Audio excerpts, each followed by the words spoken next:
Have you ever seen someone so brazenly disgusting they treat your cherished sanctuary like their personal garbage can, then have the sheer audacity to explode in your face when you ask them to clean their own revolting mess? I have. My neighbor, a woman practically radiating 50-year-old entitlement, decided my beautiful little duck pond was her private ashtray, day after day. The sheer volume of soggy, nicotine-stained butts she deposited would make your stomach turn.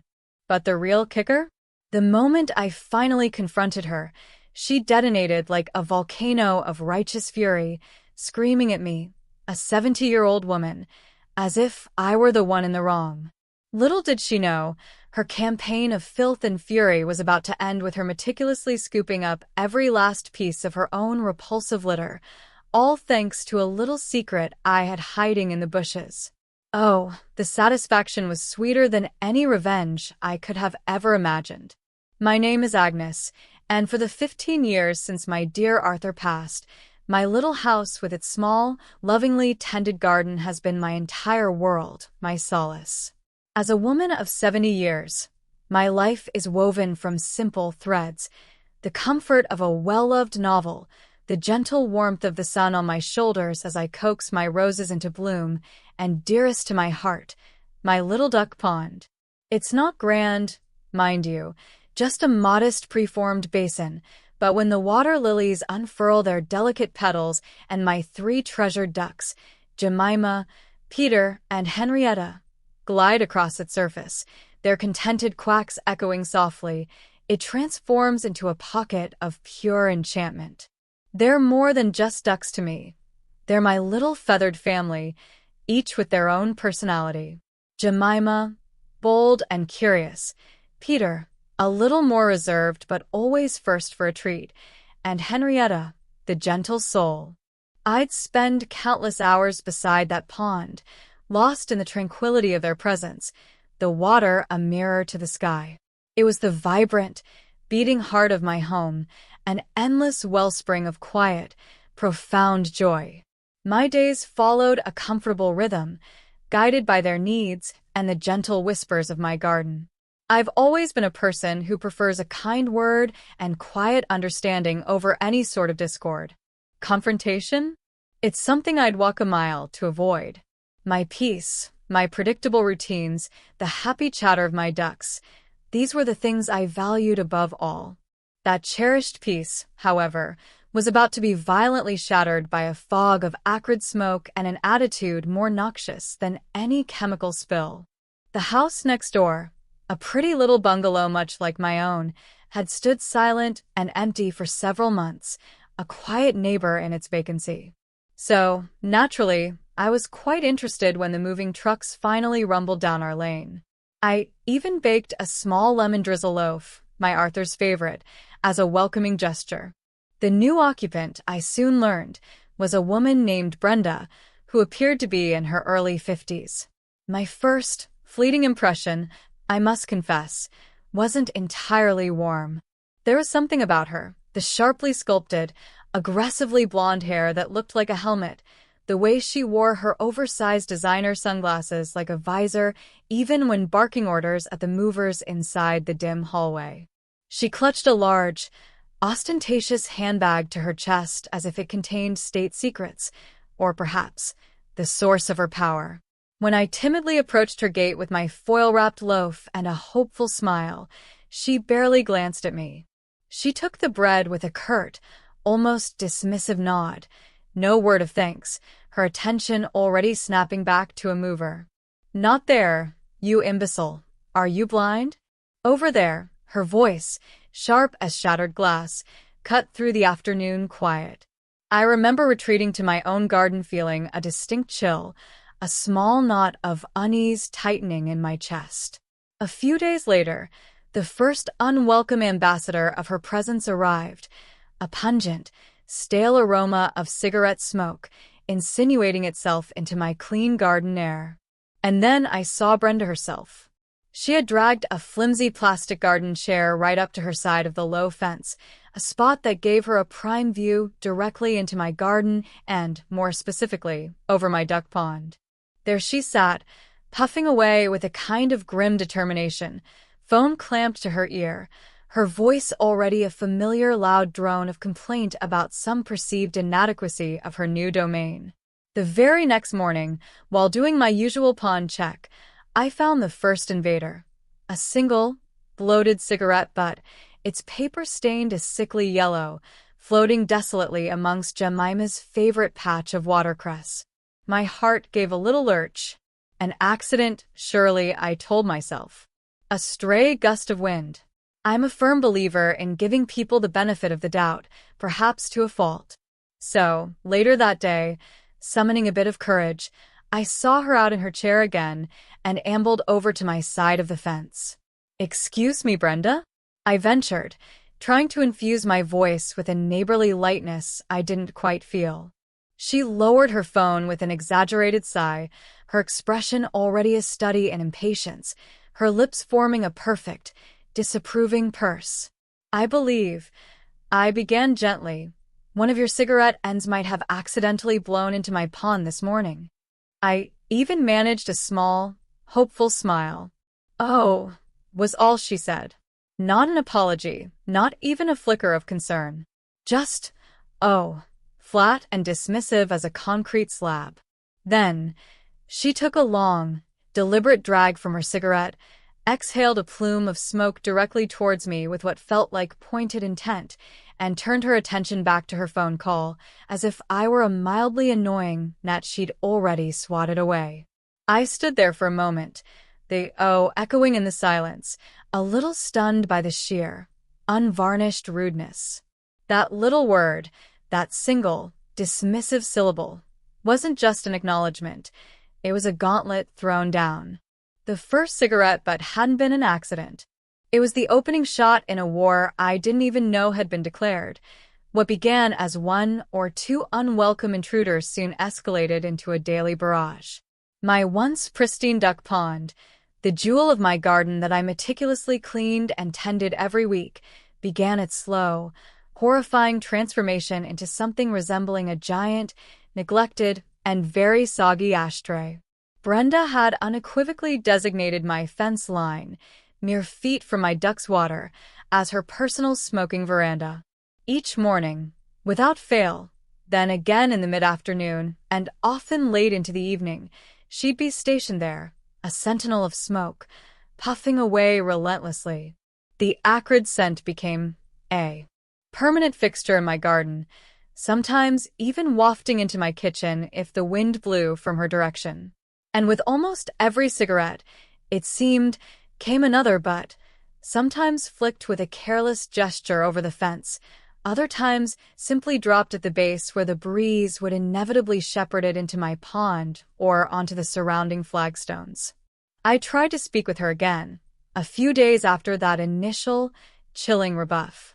My voice was a little shakier this time, my stomach already churning with apprehension.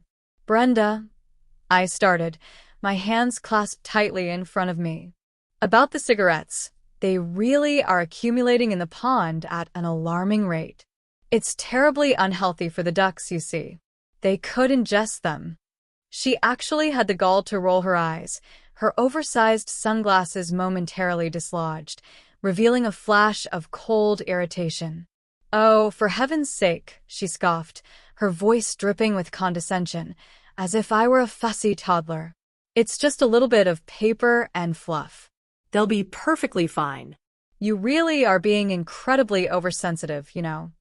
Her nails, I couldn't help but notice, were impeccably manicured, long and painted a garish shade of red, perfect for wagging accusingly, which she did with a subtle flick of her wrist in my general direction.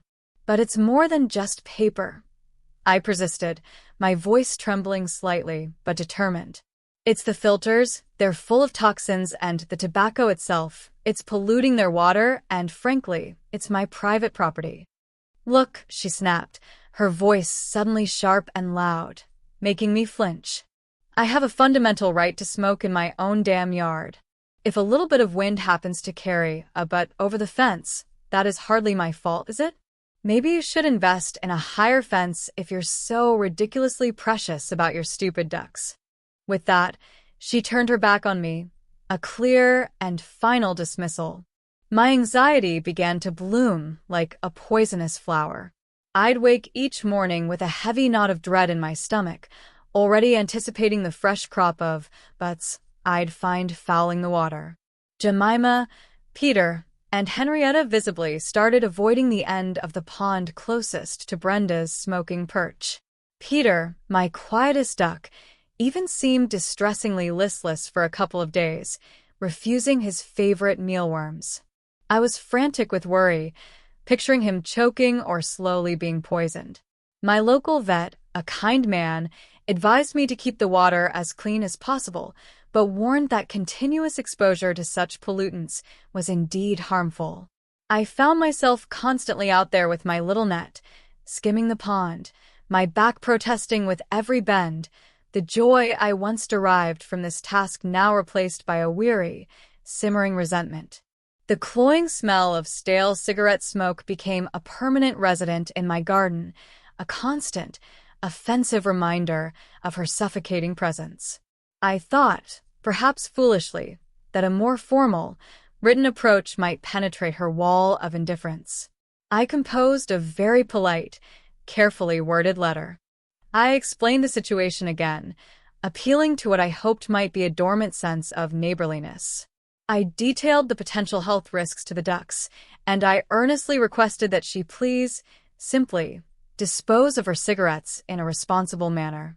I even included a small, sealed, clear plastic baggie containing just one day's collection, nearly 30 butts I'd fished out that very morning, to visually underscore the magnitude of the problem. My hand trembled as I slipped the envelope into her mailbox. The following day, my answer lay strewn across my freshly mown front lawn, my letter ripped into tiny, contemptuous pieces.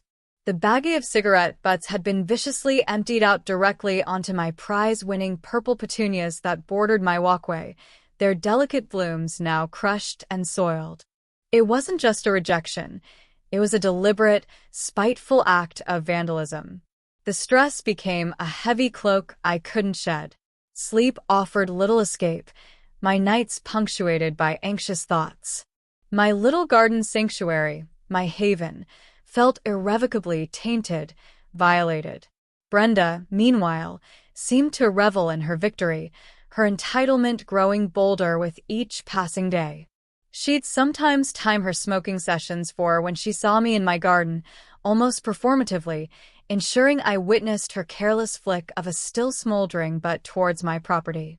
She started having exceedingly loud, obnoxious phone conversations, clearly designed to be overheard, in which she'd complain vociferously about the crazy old bat next door and her ridiculous, almost certifiable obsession with a few stupid, quacking ducks.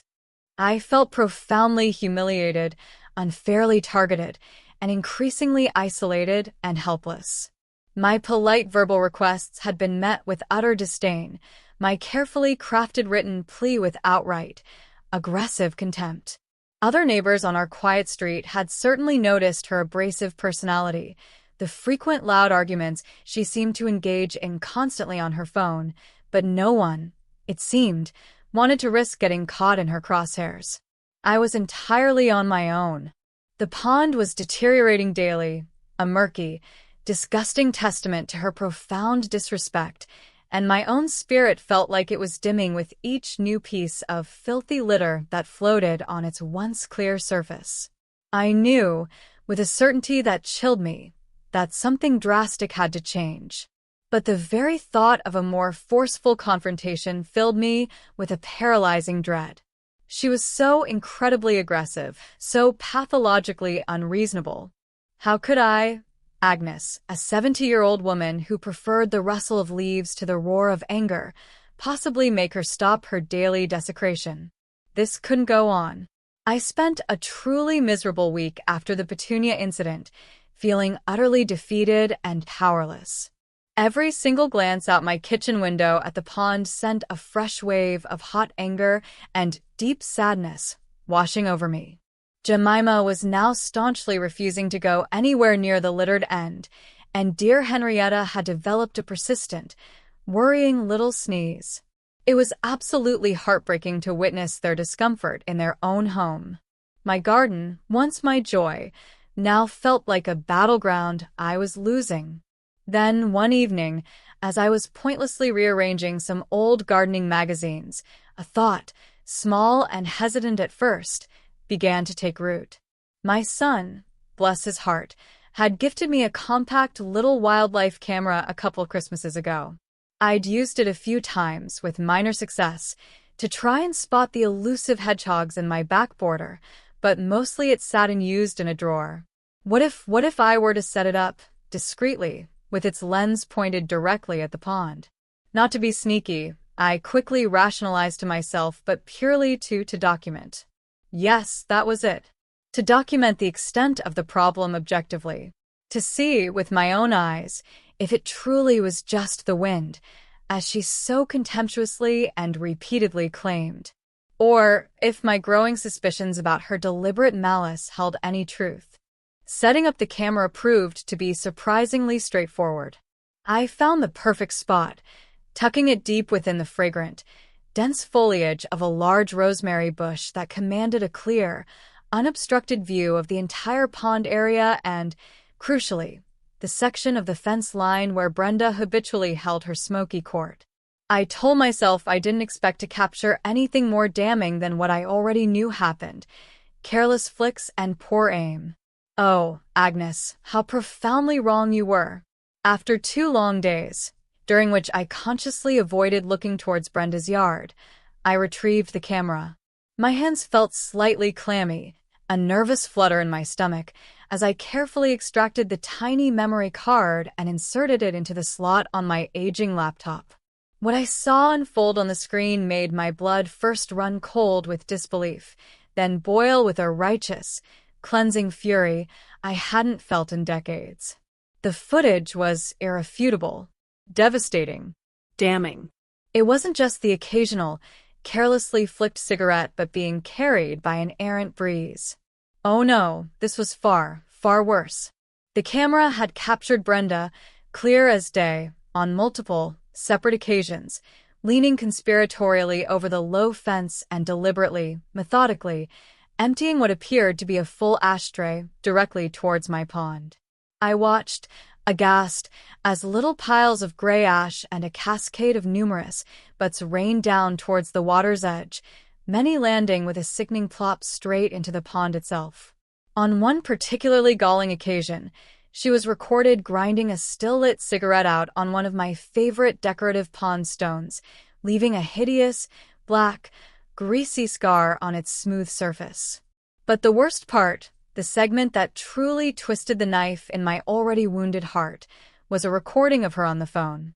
She was lounging in her plastic chair, a plume of smoke curling around her aggressively coiffed blonde hair, and I could hear her voice, sharp and loud, even through the camera's tiny microphone. "Oh, you simply wouldn't believe the ancient crone next door," she cackled to whomever was unfortunate enough to be on the other end of the line. "She's utterly obsessed with these filthy, noisy ducks. Honestly, she thinks their mucky little puddle is Buckingham Palace Pond or something. I swear, I'm half tempted to start using it as my official, designated ashtray just to watch her ancient face twitch." And then she let out a harsh, grating laugh that made my skin crawl. My breath hitched in my throat. It wasn't mere carelessness. It wasn't even just extreme laziness. This was calculated, malicious cruelty. She was doing it entirely on purpose, deriving some perverse pleasure from my distress. The wind was a blatant, contemptuous lie. Her dismissals, her sneering contempt, it was all part of a nasty little game she was playing. The evidence was undeniable, stark, and utterly infuriating. The timid, peace-loving Agnes was still there, her hands trembling slightly as she replayed the hateful words, but a new, steely resolve began to harden within me, like iron cooling in a forge. This wasn't just about cigarette butts anymore. This was about a campaign of blatant, calculated disrespect and targeted emotional abuse. And I, a 70-year-old woman who loved her ducks more than words could say, was absolutely not going to stand for it one moment longer. She wanted to see my face twitch? Oh, I'd show her a twitch, all right. A twitch that would turn her world upside down. Armed with the damning video clips now securely saved on my phone, I took a series of deep, steadying breaths. My heart was pounding against my ribs like a trapped bird, a frantic rhythm I hadn't experienced with such raw intensity for many, many years. This was it. The point of no return. I could no longer just skim the pond with a sigh of resignation. I could no longer just wish she would magically transform into a better, more considerate human being. She had shown me, with chilling clarity, exactly who she was. Now it was my turn to show her who I was, not some crazy old bat to be trifled with, but a homeowner who demanded and deserved respect, and whose cherished little piece of heaven was most emphatically not her personal dumping ground. I waited with a patience I didn't know I possessed until the following afternoon, when I saw her familiar form settle into her usual plastic throne by the fence, a fresh cigarette already lit and sending its offensive smoke signals into the air. I didn't approach my side of the fence this time. Instead, I walked out my back gate, my steps firm on the shared gravel pathway that ran behind our respective gardens. I walked purposefully, directly towards her property line, my shadow stretching before me. "Brenda," I called out. My voice was stronger, clearer than I had dared to hope, though a subtle tremor still ran beneath its surface like an underground stream. She turned, her head swiveling with an air of profound annoyance, her features instantly contorting into a mask of irritation. She was, as usual, clad in brightly colored, pristine activewear that had clearly never seen the inside of a gym, and those ever-present oversized sunglasses were perched, like a defiant tiara, on her blonde helmet of hair. She exhaled a long, deliberate stream of smoke impatiently. "What is it now?" she sighed, her voice already dripping with that familiar, weary disdain. "Are the precious little ducky-wuckies having another emotional breakdown then?" "Brenda," I said, pointedly ignoring her sarcastic jibe, focusing all my energy on keeping my tone level and unwavering, despite the violent surge of adrenaline coursing through my veins. "We need to resolve the persistent issue of the cigarette butts and ash in my pond, once and for all. I would like you to come over to my property and clean every single one of them out. Right now." Her reaction was volcanic. It was precisely the horrifying, yet somehow predictable, image from that initial hook video idea, a real-life spectacle of entitled fury unleashed. She shot up from her cheap plastic chair as if propelled by a spring, her face instantly flushing a dangerous, mottled shade of crimson. The oversized sunglasses slipped down her nose, revealing eyes that blazed with an almost unholy fury. She was, as described, a woman in her 50s, carrying significant excess weight, and in that moment, she seemed to swell with unadulterated rage. "Are you completely out of your tiny, 70-year-old mind?" she shrieked, her voice escalating to a piercing volume that surely carried across several neighboring gardens. "Clean it up? Clean it up. I haven't put a single, solitary thing in your disgusting, algae-filled little swamp. It's the wind. The wind, you daft old woman. How many times do I have to drill that simple fact into your senile brain?" She advanced aggressively right to the very edge of her property, practically pressing her considerable bulk against the ridiculously low fence, her face inches from mine. Spittle flew from her lips as she continued her tirade. "You are harassing me. That's what this is. Harassment of a law-abiding citizen. I'm going to call the police on you, you meddling, crazy old woman. Always snooping, always spying, always complaining. Why don't you just get a life and leave decent people alone?"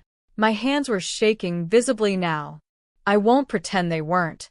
Her sheer, unadulterated, explosive rage, delivered at such close proximity, was genuinely terrifying.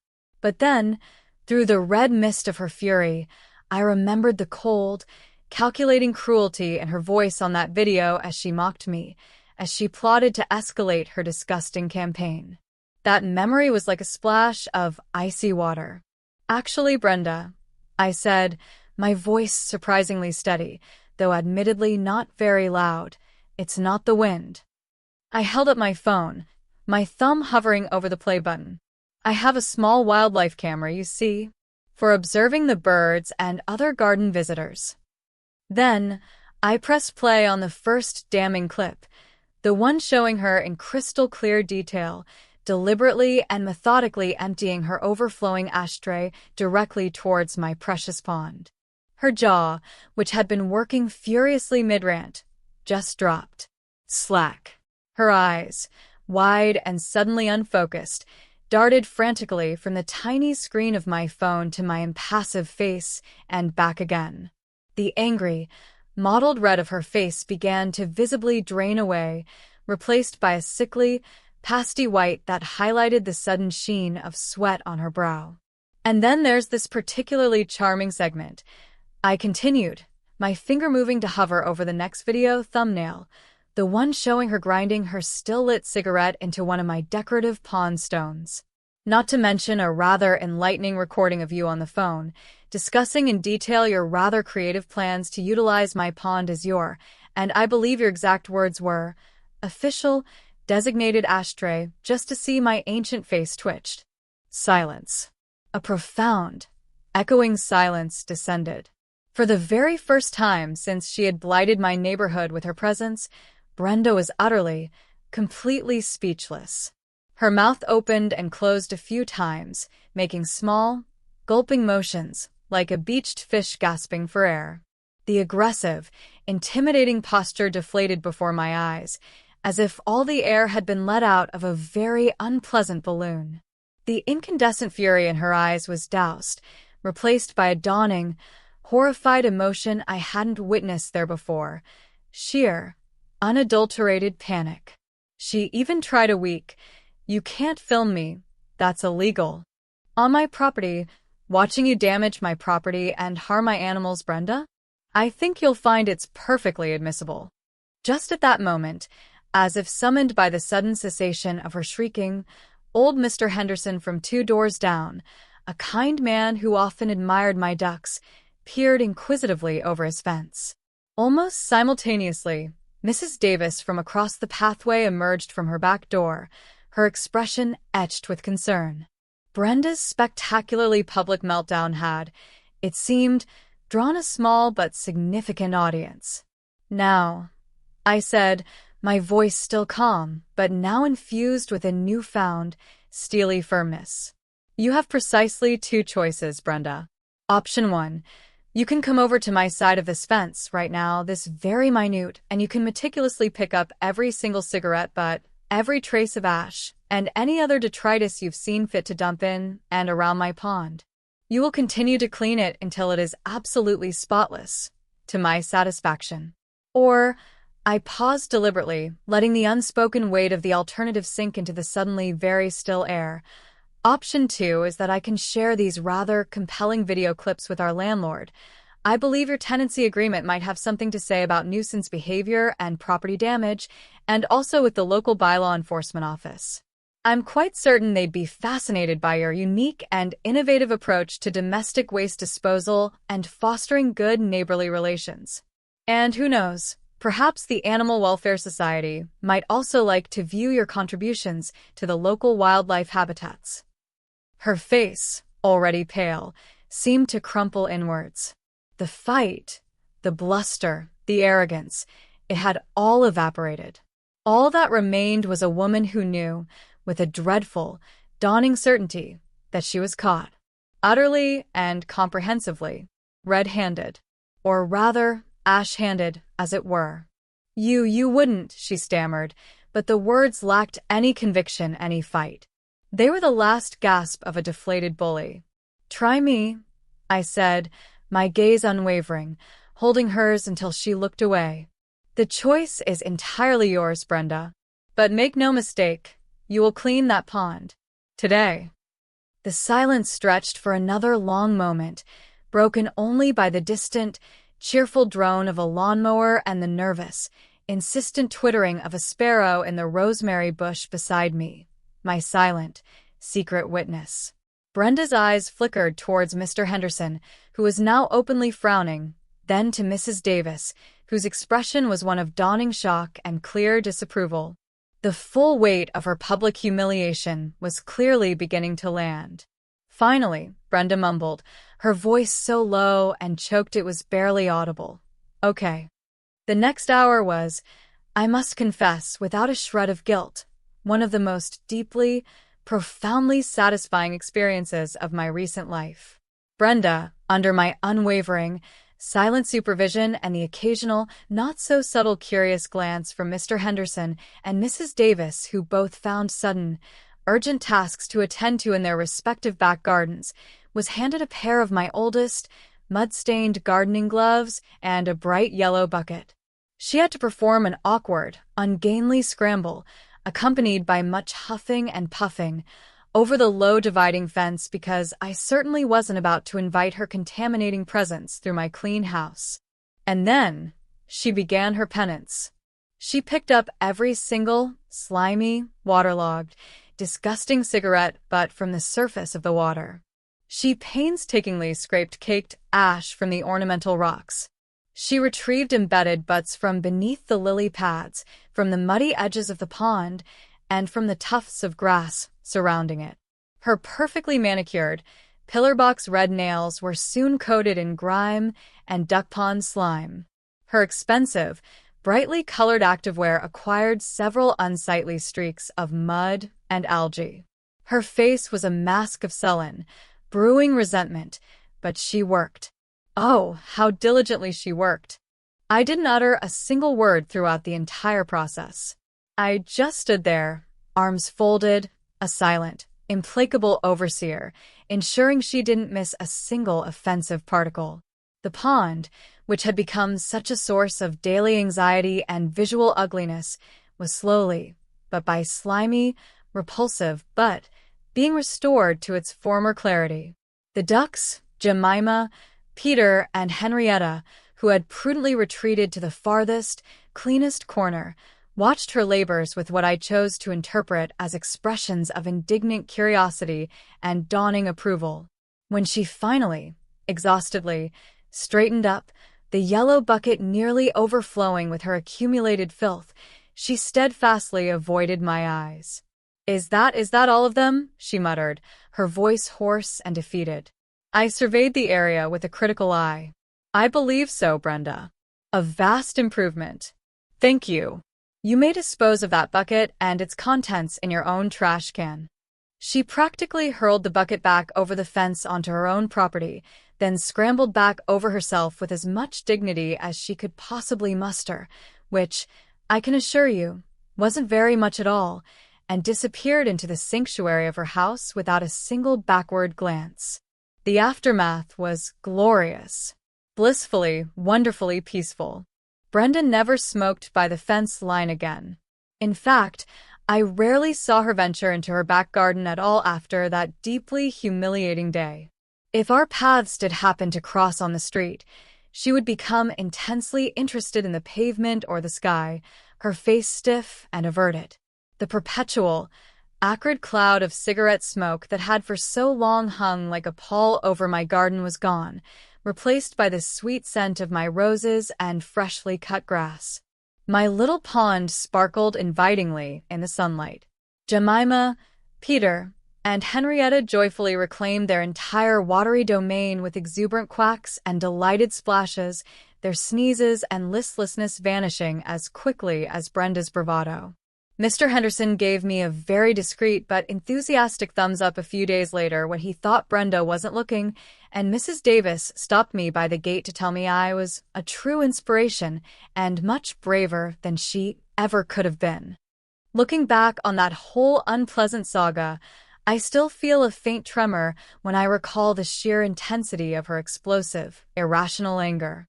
But overriding that small shiver is a quiet, warm sense of pride. Agnes, the 70-year-old woman whose greatest desire was to enjoy her ducks in peace, had found the strength to stand up to a relentless, entitled bully. I had successfully reclaimed my peace, my sanctuary, and there was an undeniable, deeply satisfying poetic justice to it all, wasn't there?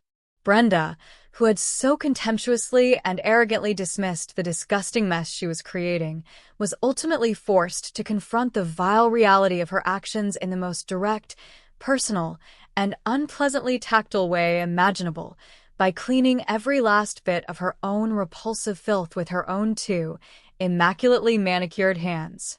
My little pond is thriving once again, a clear, sparkling testament to the fact that sometimes even the quietest and most peace-loving among us can find their roar when their precious sanctuary is threatened. And the deep, abiding satisfaction of that? Well, that's a feeling almost as sweet and rewarding as the delicate scent of my prize-winning roses on a warm summer evening. Almost.